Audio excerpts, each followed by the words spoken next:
Hey, Kara Oosterhuis here with RealAgriculture.com. We are back here today. It is a wonderful Tuesday, and we are here with Real Ag Live. I'm excited to bring you today's show. It's going to be a good one. Now, if you have any questions, concerns, comments, anything, put it in the comment box below.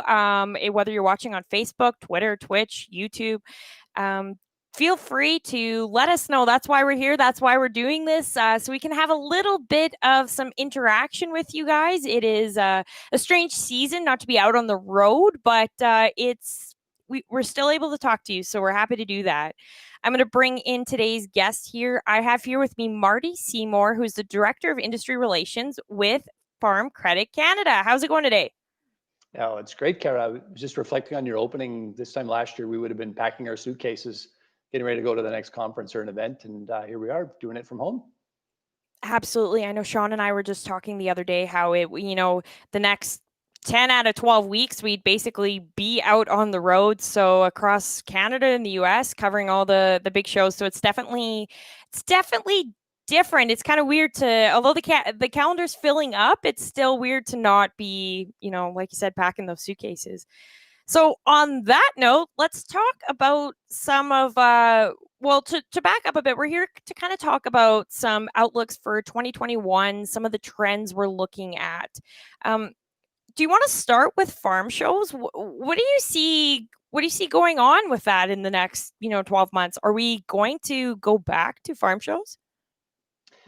Yeah, I actually love this topic. For those of you who maybe haven't met me before, my past life was actually running a farm show. Before I joined Farm Credit, I ran agribition. So I offer my perspective with a bit of a bias of the role, but also we've been at home now for 9 months, and I think a lot of us are feeling the same thing: the webinar fatigue, the lack of community, et cetera. And so if someone was to push me in a corner and say, "What's your opinion on farm shows?" They are coming back, and they are coming back in the similar manner to what we saw before.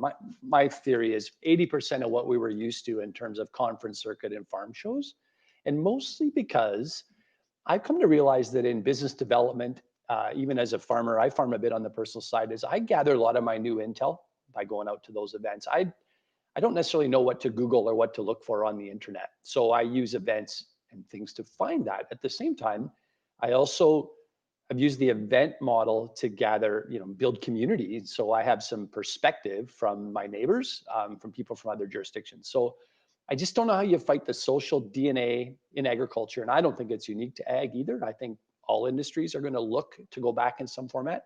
But I think what we have done is accelerated the adoption of technology so that people embrace video.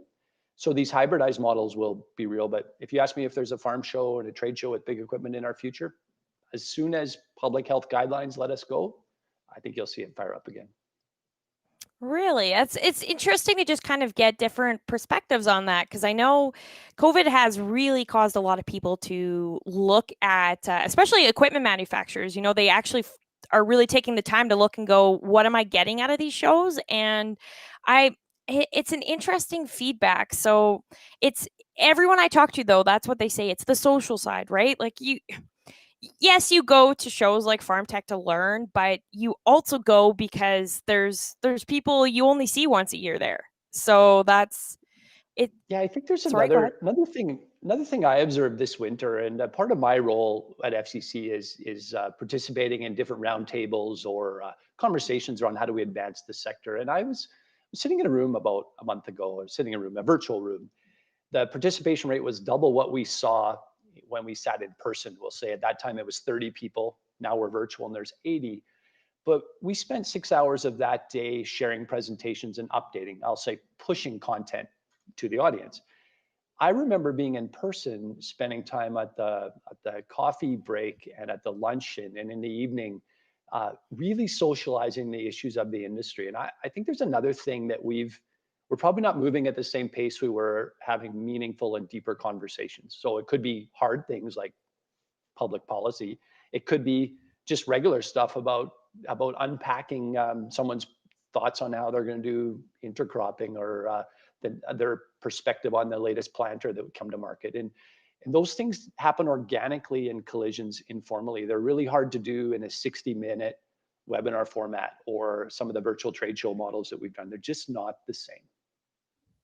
Well, I know in talking to a few farmers across Western Canada now, we'd be looking towards crop production show. That's usually when you start seeing those new crop prices coming out, things like that, and now they're all kind of scrambling because we don't have those conversations, right? We can't have those talks ahead of time. What do you think's going to happen? So it's definitely it's something to talk about. Jennifer Annett has a comment here. She says, I agree. There's no better way to network than a show and the best way to launch new products to consumers. So it's a great comment, Jennifer, for sure. So keeping on the track of COVID, I know don't worry for you guys that are watching. We're not going to talk COVID the whole time. We're not going to exhaust you because I know it's something that we're all tired of talking about, but yet it's still something that needs to be talked about. Where are we at? What do you see with trends food wise when it comes to COVID impacts? What sorts of things have you seen? Yeah, I think we spent a lot of 2020 in crisis mode trying to say, how do we retool for food services?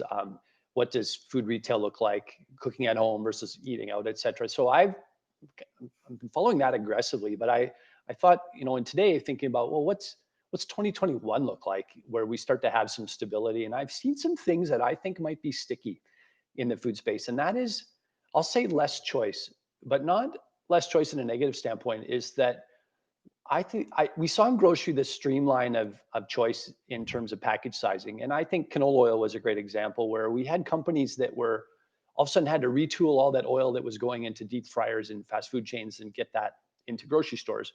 And they were offering three packages. Maybe it was a 500 mil, a 1 liter, and a 5 liter. But they couldn't offer all those sizes on a quick turnaround. So they just shifted and they went to a 1 liter, a 5 liter. I think you'll see that for a while. The reason I say that is we're still pretty committed to eating at home, but at the same time, there's an efficiency that came with that I think is interesting. And in terms of supply chain efficiency, if we could drive some of the variability in terms of selection and in package sizing, that should be efficient. We see more bone-in meat come into grocery, and back to packing plants saying, if we can keep line speed up, we might not be able to debone like we did before, which is a shift. Now we're asking consumers to learn to cook meat with bone in again. Maybe the meat being presented isn't as cooking friendly or as forgiving that we would see as bone out product. But I think you'll see some of that stick. And then the other one that I stumbled across late fall was restaurants taking choice off their menu. And once again, I don't mean negative. I mean from an efficiency standpoint. They were offering so many menu options. And when you look at reduced seating capacity, maybe shifting to takeout, they decided to focus on the items that really mattered and really moved. And to me, that's what agriculture's done our entire existence, is drive for efficiency. So why wouldn't we expect that in food retail and restaurant? And so those changes, I couldn't comment on shifting from the protein choices that people use, or are they going to eat more fries or more pop? But if you just look at general option and choice, less overall SKUs showing up in retail. So do you think this whole, like you said, bone in, would that limit consumers? Like, would they, well, not limit, I guess, but would that turn them away, do you think, because the cooking is more difficult? Or do you think that really doesn't impact people's choice? Well, I certainly wouldn't prescribe myself as an expert on that. I might just speak from my personal experience. It doesn't chase me away. I think I think what it does is it enhances the cooking. If you're like me and you've enjoyed, I'll just say you're a middle class Canadian who has the capacity to cook a roast on a Sunday night. All of a sudden now it's fun to say, oh, I got this bone-in roast. It tastes super good. I'm going to take some time with my family now, slow down and have an experience, because the restaurant thing was about experiencing food as we went out. Now all of a sudden I'm spending time with my kids, introducing them to food, and our family takes the time to do that. We're not necessarily like all Canadians, but I'm not deterred by bone in as far as having a negative impact. Just saying it was a shift. We were working hard to present a super easy, convenient product to consumers. We've readjusted the dial. I think I call it recalibration, not retool. It doesn't intimidate me. It just is. It just creates a different conversation at retail. And what sort of impact do you think it has on this whole buy local? Like, now lately, because we're all, these restaurants are shut down, a lot of the country is shut down right now. Do you think there's really a push for buying local versus going to, the big names and the big corporations? Yeah, I might comment on this way on the buy local is I think the buy local story was hovering in the background. It took a crisis like COVID in terms of the food system for people to say, hey, I want to support my local business. But we've seen research lots in this country that says buy local means buy Canada.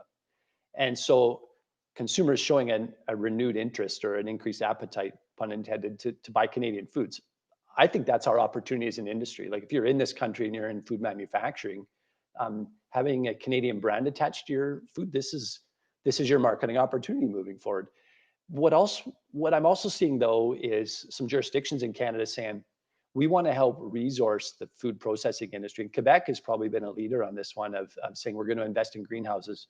We're going to support, I'll say, more buy local opportunities by supporting an industry and allowing it to grow. And if I think about economic recovery, which that's where agriculture fits in, is, second to health, the only thing that's on people's minds is food.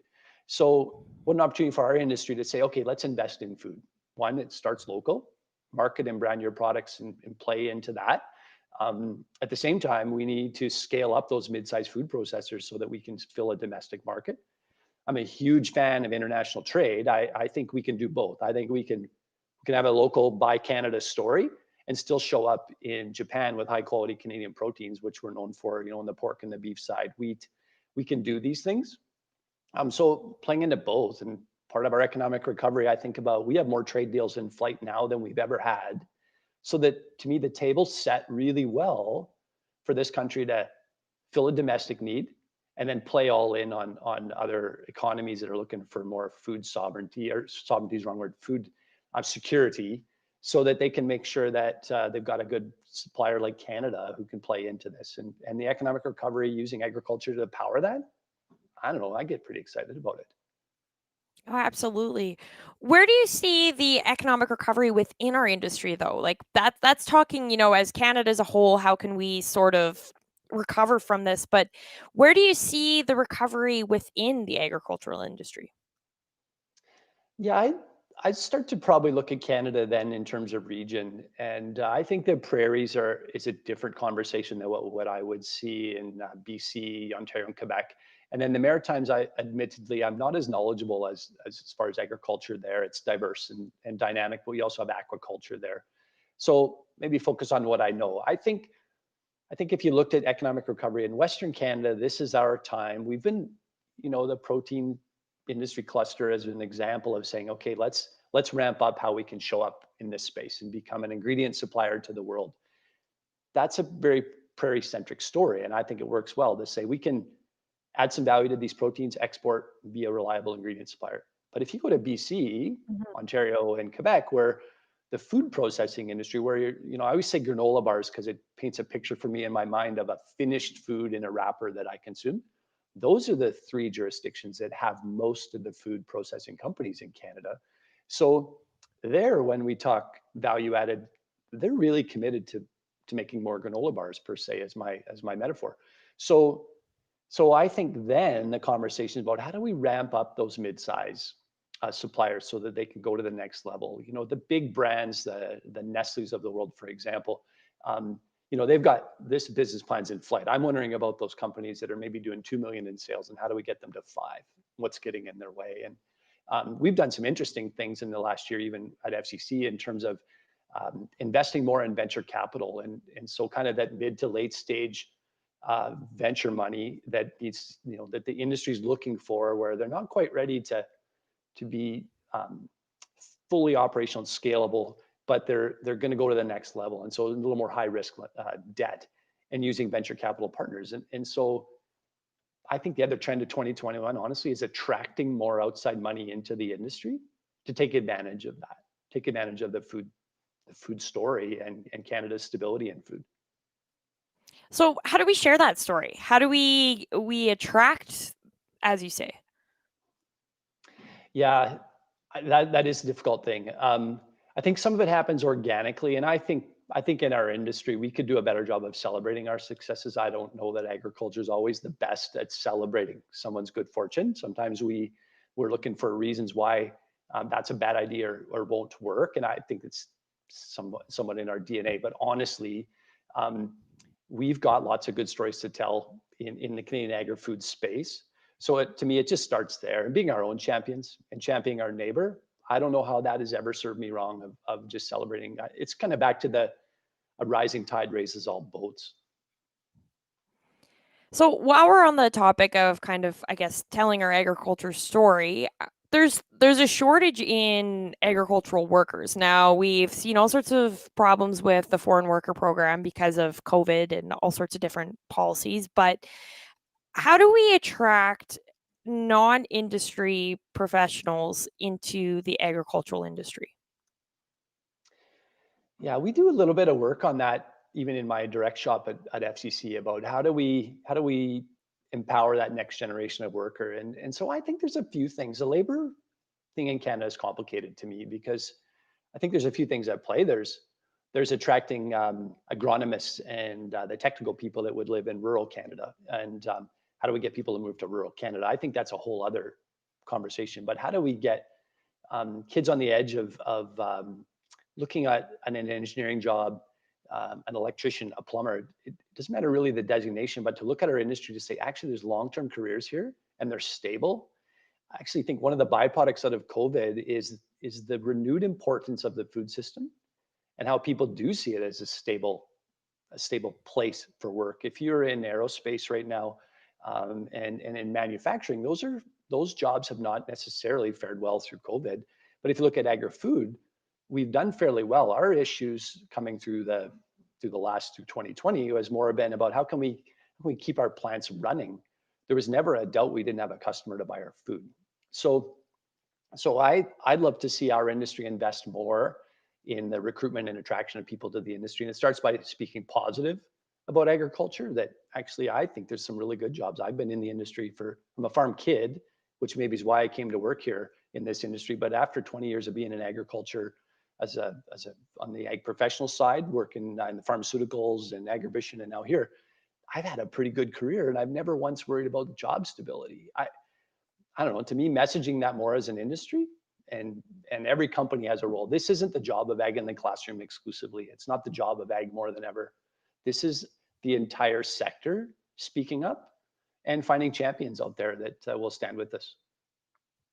Yeah, absolutely. And like you said, like I mean a lot I was a farm kid too, but I think part of it is there's a bit of a stigma out there right now as well that you have to be a farm kid to be in agriculture, and that's why I think we're struggling in some ways because people go, "Oh, well, I wasn't a farm kid. Why would I consider that?" But it's I don't know, if you didn't grow up in oil and gas, there's still people that went to oil and gas, and we have a really solid industry, and I think sending that message home is huge for sure.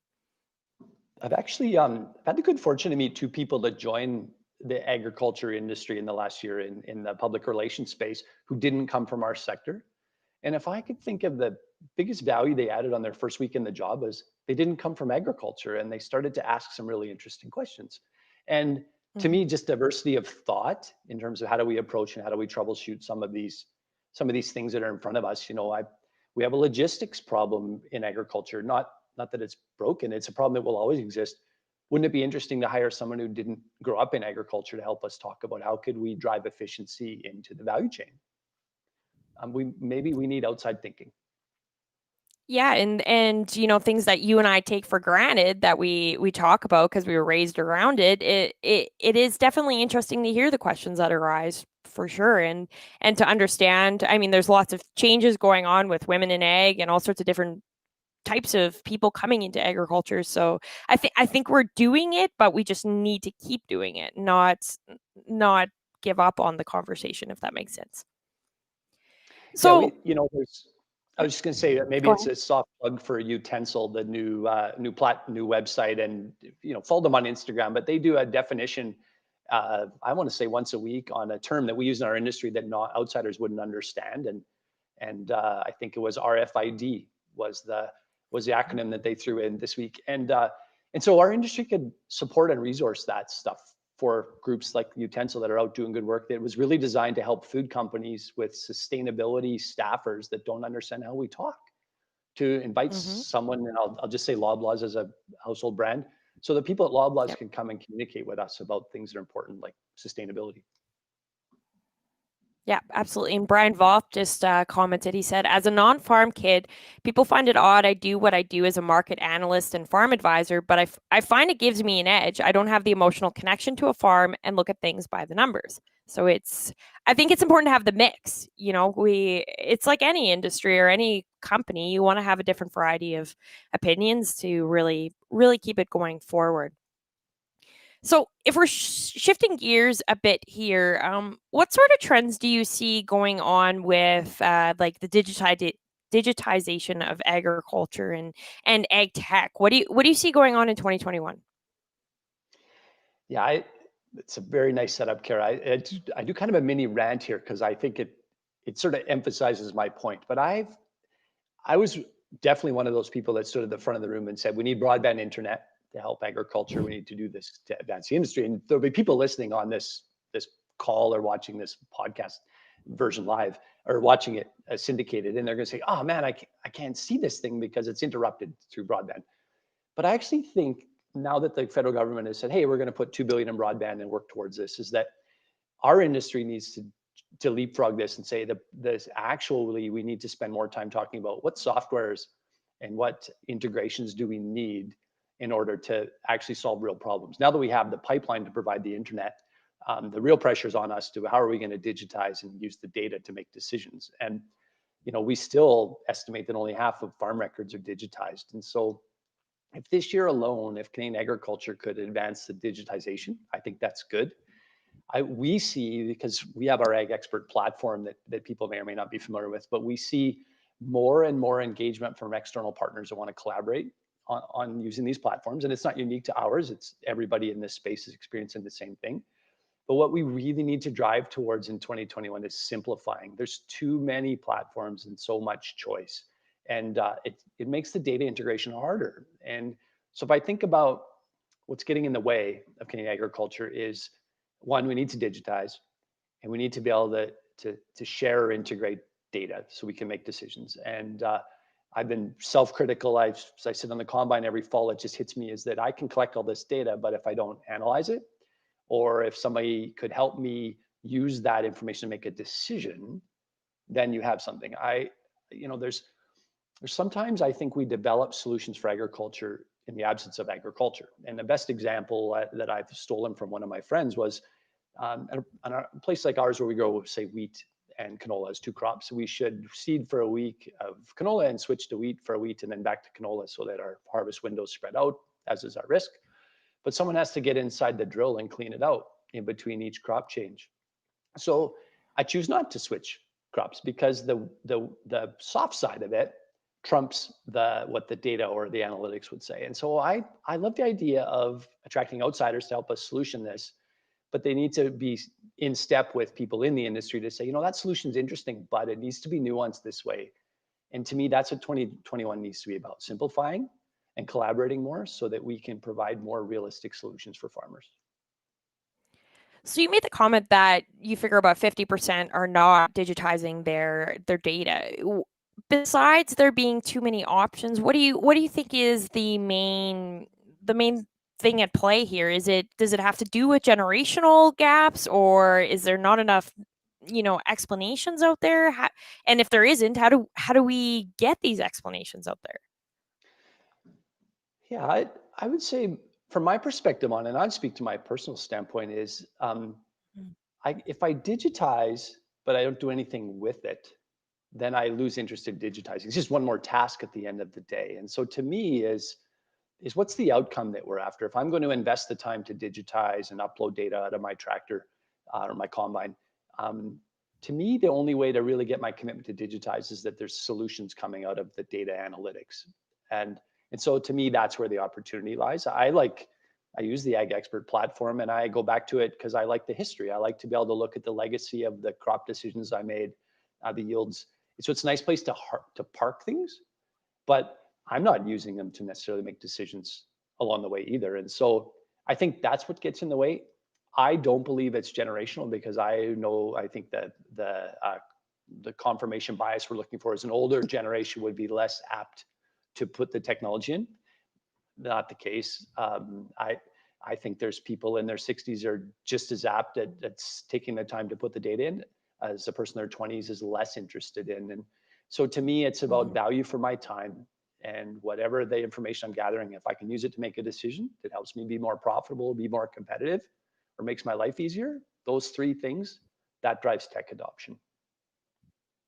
Janelle's got a comment here. She says diversity in thought and solving real problems while making life easier for those working with ag is so key. Great points. So there's definitely agreements out there for sure.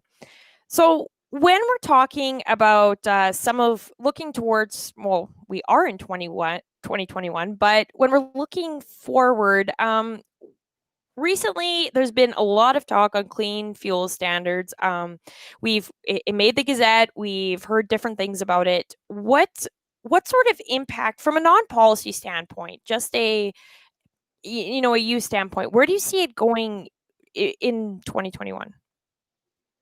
Yeah, so I'm my thoughts on the clean fuel standards is not to comment today in terms of the policy side of it, but to think about what's 2021 means. So there's the gazetting period, and so here's an opportunity for industry to comment. Um, I believe there's more conversation needs to be done on the economic pros and cons of the proposal, and one of which is the canola growers have been positive, say, hey, this is a great thing for canola, and some of the livestock groups are starting to say, hey, the ethanol mandate that would come out of this may have an impact on the cost of feed. I sit in this saying I think the industry is going to spend the first half of this year doing economic analysis and modeling to see where it goes. If for those of you listening who aren't familiar with the clean fuel standards, the plan is to take a comment period in 2021 and with rollout in 2022. I watched lots of farm groups work hard to make enhancements and improve it in terms of the policy or the standards, the clean fuel standards, to make it as best it could for agriculture. Um, but I think we should look at it as terms of a signal of also what's going on in terms of, consumers were preoccupied with COVID-19 and conversation about just food and food on the shelves this year.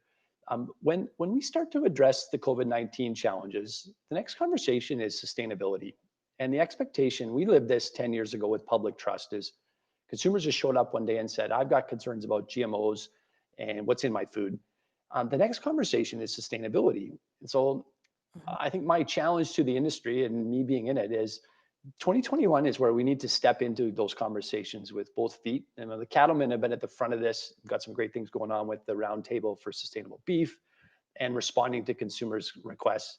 I think all of agriculture should embrace this topic and say, okay, let's be at the table so that we can part of the conversations, so that we can control the outcomes, so that the requests are real, that they work for us at the farm level and address a need to do something meaningful around environmental sustainability.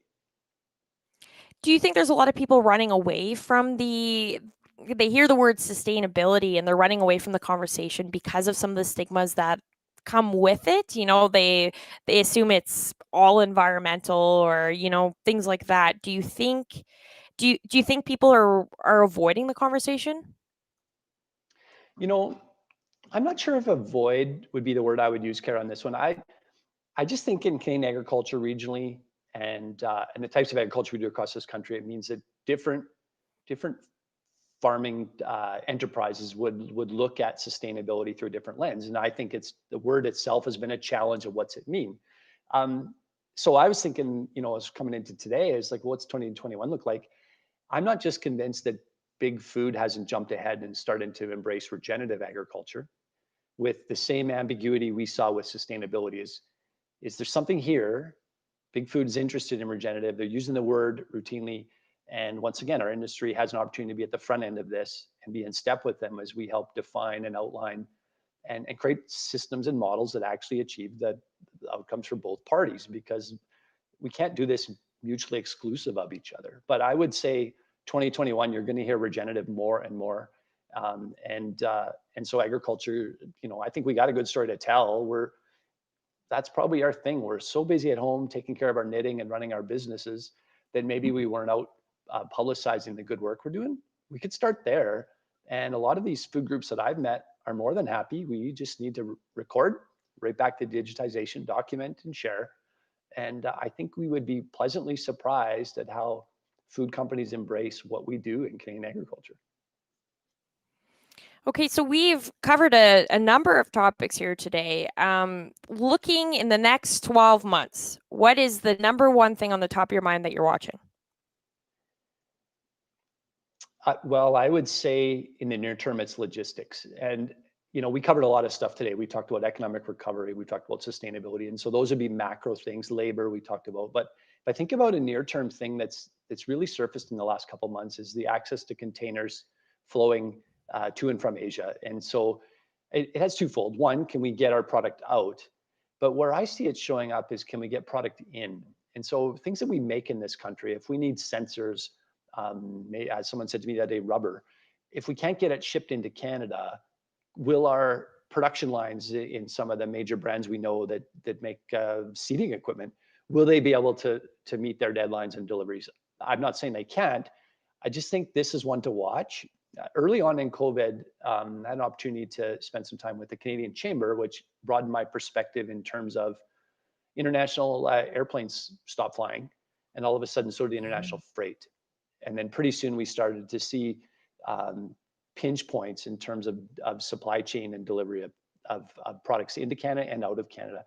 I don't think we're near that level, but this new container thing is something I think we should all watch. And then it behooves all of us to have a risk management plan based on that. Is, if this product didn't arrive, if this thing doesn't get made, what's my plan? So that's my near term, kind of in the next 3 or 4 months, to watch that play out. The one thing that I really saw, though, was the resiliency of the Canadian food system to have Mm-hmm. contingencies in play. And I mean, who's not more resilient than agriculture people and looking to make sure they've got backstops and fail safes in place? Um, but it doesn't mean we should take for granted that the supply chain is not. There's a fragility here that needs to be paid attention to. Yep, absolutely. So, one last question here. Janelle is asking, any thoughts on how consumers will be impacted as food and other companies are including sustainability in their goals? Boy, that's a good question, Janelle. I don't know that I have a really strong opinion on.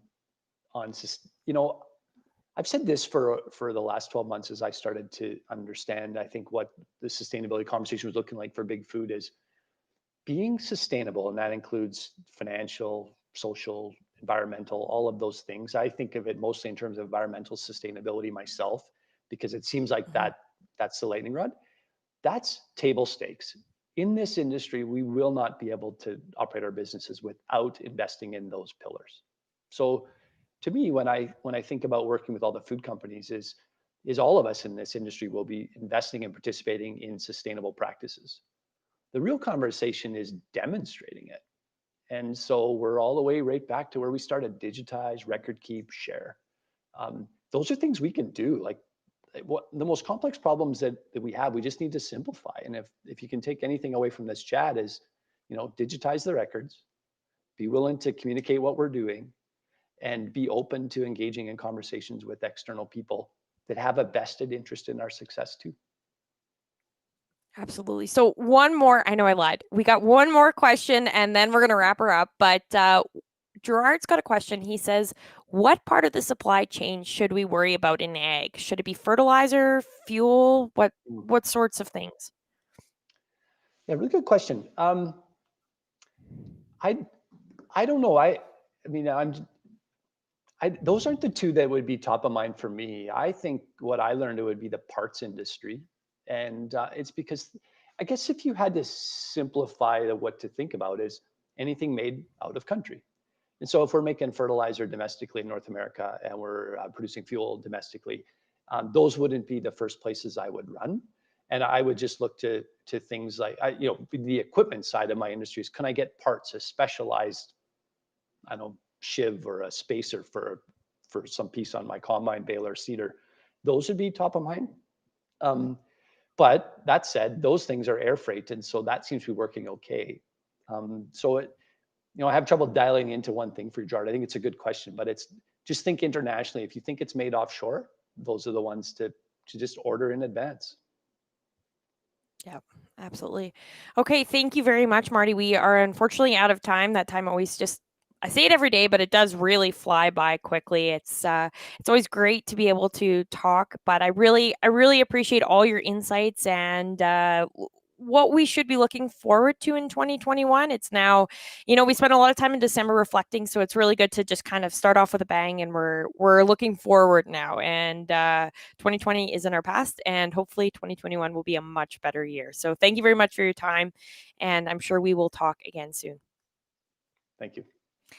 And thank you to all of you who tuned in today. It's like I said, it's great to have your comments, your interactions. I know sometimes people are a little nervous to comment, but we love hearing from you. We really truly do. It's what makes this job so great. So thank you very much for all your comments and your time. And if you want some more Real Ag comment or Real Ag content, be sure to go to realagriculture.com and tune in to Real Ag Radio on Rural Radio 147 at 2:30 p.m. Mountain Time or for 4:30 standard Eastern, and we will it is live today, so Sean has the live show lined up for you, and it'll be great. So be sure to tune into that. And for the rest of you, if you want to tune in, I'm hosting all week Real Ag Live at 1 p.m. Mountain Standard Time or 4 p.m. Eastern. I'm having a heck of a time with time zones today, everybody. I apologize. But tune in same time tomorrow, Twitter, YouTube, Twitch, or Facebook. And we are going to be talking to Brennan Turner tomorrow of Farm Lead and Combine. We'll be talking markets. So be sure to tune in for that one. That'll be a great conversation as well. Thanks, everyone, and we'll talk to you soon.